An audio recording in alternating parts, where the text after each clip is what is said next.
ሰላም እንደምን ቆያችሁ ውድ አንከር ዜና ቤተሰቦች ሰላም ፍቅር ጤና ባላችሁበት ደስ ይያልን የሰዓቱን ዜና ይዘን ቀርበናል። ታዋቂው ፖለቲከኛ ጀዋር መሐመድ መታሰሩን በዚያው በአንከር ዜና መዘገባችን ይታወሳል። አሁን ደግሞ የተለያዩ ሚስጥሮችና መረጃዎች እየወጡ ይገኛሉ። የኢትዮጵያ መንግስት በተለይም ዶክተር አብይ ከዚህ ጀርባ ይገኛሉ የሚሉ ምንጮች እየወጡ ይገኛሉ። ጀዋር በአደንዛዥ እጽ ዝውውር ላይና ከሽብር ቡድኖች ጋር እንደሚሰራ አሜሪካ ማጋለጧን በሶሻል ሚዲያ እየተዘዋወረ ይገኛል። ጀዋር መሐመድ በሰላማዊ ፖለቲከኝነት ስም ሽጎ ሲንቀሳቀስ የነበረ አደገኛ ድብቅ ማንነትም እንዳለው እየተነገረ ይገኛል። ግለሰቡ በአሜሪካ በደህንነት ተቋማት ከጸረ ሽብር ግብረ ኃይሎች ጋር በተደረገ ምርመራ ከኦሮሞ ነጻነት ሰራዊት ኦኤልኤ ጋር ቀጥታ ግንኙነትም እንዳለው ለታጣቂዎች የገንዘብ ድጋፍ እንደሚያደርግ አልፎ ተርፎም የሀገር መሪዎች ላይ ጥቃት ለማድረስ ኩይ ተግባር ለመፈጸም መዘፈቁን የሚያሳዩ መረጃዎችን በዝርዝር ቀርበዋል። በተለይም እንደ ዲኤ ያሉ ተቋማት የተገኘው መረጃ እንደሚያሳየው ግለሰቡ ከአደንዛዥ ዝውውርና ከሽብር ቡድኖች ጋር በተባበር የሀገርን ሰላም ለማናጋት ሲሰሩ መቆየቱን በፖለቲካ ሽፋን ውስጥ ተደብቆ የነበረውን የወንጀል መረብ እርቃን ያስቀረተል ልግኝት ነው። በምርመራ ወቅት ጀዋር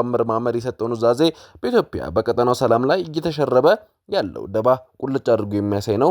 በየዓመት የሚያስገኘው ከፍተኛ መጠን ያለው ዶላር ለታጣቂ ቡድኖችና ለሁከት ተግባራት እንደሚያውለው እንዲሁም በአልሸባብና በኦነግ ሸኔ መካከል ያለው ልዩነት ትብብር እንደሚያቅ መረጃው ማጋልጧል።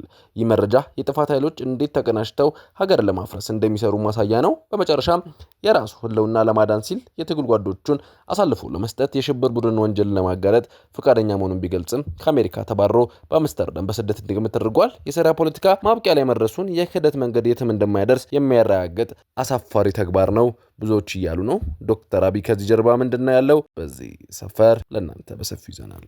በአማራ ክልል ካለው የጸጥታ ችግር ጋር በተገናኘ ብዙ ዜናዎች እየሰማን እንገኛለን።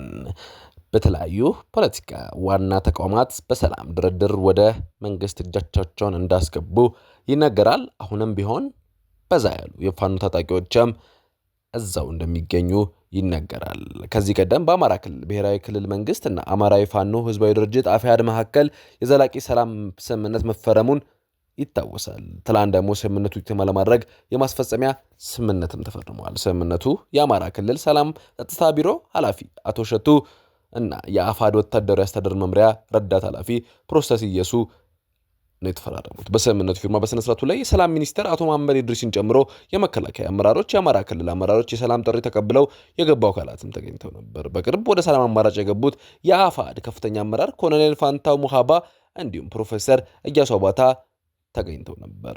የሰላም ሚኒስትር አቶ መሐመድ ኢድሪስ በፕሮግራሙ ላይ ይህ ዘመን ያለንን አቅም በጋራ እንድናምረን አንዱ ለአንዱ ድጋፍ ሆኖ ሰርቶ ከድህነት ለመውጣት የምንተጋበት የምንሰራበት እንጂ ኋላ ቀር ከሆነ መንገድ አንዱ ሌላኛው ገድሎ የሚፎክርበት ዘመን አይደለም ብለዋል።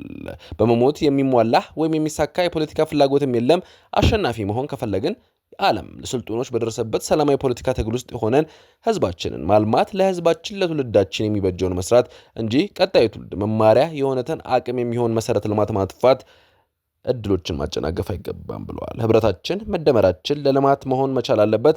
አንዳንዴ የኢትዮጵያ እድገት የማይፈልጉ አካላት ማደጋችን አብሮነታችንን ጥንካሬያችንን ስጋት ለሆነባቸው አካላት ራሳቸው እንኳን ኃይል ሰብስበው ምንም ማድረግ እንደማይችሉ ትናንሽ አካላት አጀንዳ ተቀብሎ ኢትዮጵያን ለማጥፋት ህዝቦቿን ለመጉዳት መንቀሳቀስ በታሪክም በትውልድም ተጠያቂ ያደርጋል ብለዋል።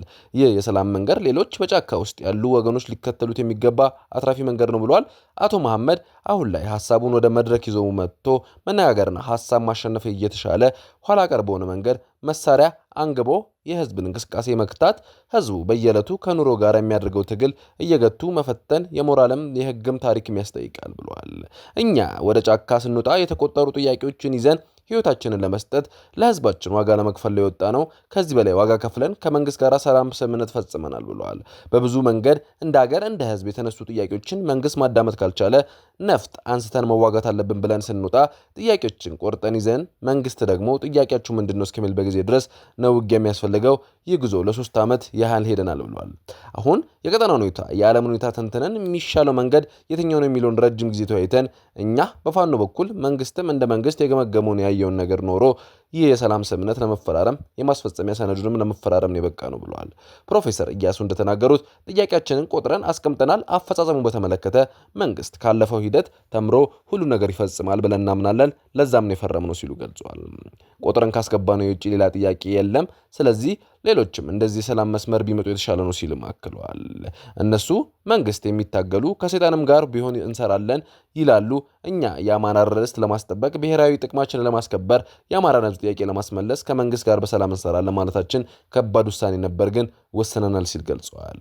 እኛ አሁንም ከትግል አልወጣንም። የትግል ጥያቄዎቻችን የሚያርፍበት ምዕራፍና ቀጣይ የምንሄድበት መንገድ ምንድን ነው የሚለው ነው ያስቀመጥነው። በሰላማዊ መንገድ የአማራን ሕዝብ ጥያቄ ሁሉ እናስመልሳለን። ልንሞት ነው የወጣ ነው። ከእግዚአብሔር ውጪ ማንም ዋስትና አልነበረንም። እስከ ፍጻሜያችን ድረስ በአማራ ሕዝብ ጥያቄ ጥቅም ላይ አንደራደርም፣ በሀገራችን ሉዓላዊነት ጥቅምም ላይ አንደራደርም ብለዋል። በቦታው የተገናኙት ኮሎኔል ፋንታሙ አባም ከ3 ዓመት ያህል ጫካ ቆይተናል። ወደ ትግል ጫካ ስንገባ ምክንያታዊ ነበርን። አሁንም ሰላም አማራጭ ተቀብለን ስንመጣ ምክንያታዊ ነን ብለዋል። ይህ ውይይት ዛሬ ጀመረ አይደለም። የሰላሙ መንገድ በተፈለገበት መንገድ አለ። የሰላሙ ውይይት ለዓመት ያህል የተካሄደ ነው ብለዋል። የዛሬ ዓመት ጥር ወር ላይ ዳውንት ላይ የአሜሪካ እና የአፍሪካ ህብረት አገድም መጥተው እኔም ባለሁበት ጠቅላላ ውይይት አድርገናል። በዛ ውይይት በጥሩ መንፈስ በጥሩ መዋታን የተለያየ ነው። በግብታዊነትም የተደረገ ነገር የለም ብለዋል። ውይይቱ ለ1 ዓመት የተደረገ ምክንያታዊ ህጋዊነት የተከተለ እንጂ ሰዎች እንደሚሉ በክህደት ወይም እጅ በመስጠት አይደለም ብለዋል። ኮሎኔል ፋንታው በአማራ ክልል ያለው ትግል ተጠልፏል ያሉ ሲሆን ጠላፊዎቹ ህወሓት፣ ሻዕቢያ፣ ግብጽ ናቸው ሲሉም ገልጸዋል። ከዚህ ሰዎች ጋር ሆኖ እንዴት የአማራን ጥያቄ ማስመለስ ይቻላል? እንደ ሀገር ኢትዮጵያና ህዝቧ ጥያቄ ማስመለስ ይቻላል ካለን በምንም ተአምር አይቻልም ብለዋል። እቺ ሀገር ዛሬ የምትተራመሰው ህዝባችንን መረጋጋት ያቃተው ህወሓትና ሻዕቢያ ባጸደጉት ህገ መንግስት ነው ሲሉም ተናግረዋል። ኢትዮጵያ እየተራመሱ ያሉት አሁንም ህወሓት፣ ሻዕቢያና ግብጽ ናቸው ሲሉም ከሰዋል። ብር ይመደባል፣ መሳሪያ ይሰጣል፣ ተኳሾችም ይሰጣሉ። አሁንም ሀገሪቷ እንዳትረጋጋ እንዲያውም ጦርነት አማራ ክልል እንዲካሄድ ትርምስ እንደዛው እንዲቆም ይፈልጋሉ። ትንኮሳው ወደ እነሱ እንዳይመጣ በሩቁ ጦርነቱ ትርምሶ አማራ ክልል እንዲሆን ይፈልጋሉ። እኛ እንቀበልም ብለዋል። የአማራ ክልል ምክትል ርዕሰ መስተዳድር አብዱ ሁሴን በበኩላቸው ሌሎች በትግል ውስጥ ያላቸው ኃይሎች የክልላቸውና የሀገራቸውን ቁመና ወረድ ተገንዝበው ለክብራቸው ሲሉ ወደ ሰላም አማራጭ እንዲመጡ በድጋሜ የሰላም ጥሪ እናቀርባለን ሲሉ ተደምጠዋል። በጋምቤላ ክልል ከነገ ጀምሮ የተለያዩ እገዳዎች እንደሚጣሉ እየተሰማ ይገኛል። በተለያየ ጊዜ በጋምቤላ ክልል የሚደረጉ ጥቃቶችን በዚሁ በአንከር ዜና መዘገባችን ይታወሳል። አሁን በሰማነው ዜና ከነገ ጀምሮ የሞተር ሳይክል ማሽከርከርም እንደሚከለከል ተደምጧል። ባለፈው ወር ህይወትን የቀጠፈ ሰላም መድፈስ የገጠመው የጋምቤላ ከተማ አስተዳደር በከተማው ባለው ወቅታዊ የጸጥታ ሁኔታ ተወያይቶ ውሳኔዎችም አስተላልፏል። ማንኛውም የመንግስት ሆነ የግል ሞተር ሳይክሎች ከጥቅምት 15 ቀን 2015 ጀምሮ ላልተወሰነ ጊዜ ማሽከርከር በጥብቅ ተከልክሏልም ብለዋል። በከተማው የሚገኙ ባጃጆች አገልግሎት መስጠት የሚችሉት ከጠዋቱ 1 ሰዓት እስከ ምሽቱ 1 ሰዓት ብቻ እንደሆነም ተገልጿል። በከተማው የሚገኙ ሆቴሎችና ግሮሰሪዎች አገልግሎት መስጠት የሚችሉበትም እስከ ምሽቱ 2 ሰዓት ድረስ እንደሆነም ተወስኗል። እነዚህ መረጃዎችን ጥሶ የተገኘ ማንኛውም ግለሰብ አስተዳደር እርምጃ ይወሰድበታል ተብሏል። እንደሚታወቀው ባለፈው ወር በጋምቤላ የተለያዩ ቦታዎች ላይ በተከሰቱ ግጭቶች የተለያዩ ሰዎች ህይወት ማለፉንና አንዳንዶች ታፍነው መወሰዳቸው ይታወሳል። አሁንም አንዳንድ ኃይሎች ይህ ግጭት የሐዘን ጅብሃ አሁንም አለ ቢሉም አንጻራዊ ሰላም እንደሚገኝ ከቦታው ባደረግነው መረጃ አጣርተናል። የተወደዳችሁ ተመልካቾቻችን ለሰዓቱ የያዝናቸው ዜናዎች እኚህን ይመስላሉ። የዩቲዩብ ገጻችንን ሰብስክራይብ፣ ሼር፣ ላይክ በማድረግ አጋርነታችሁን አሳዩን። ሰናይ ጊዜ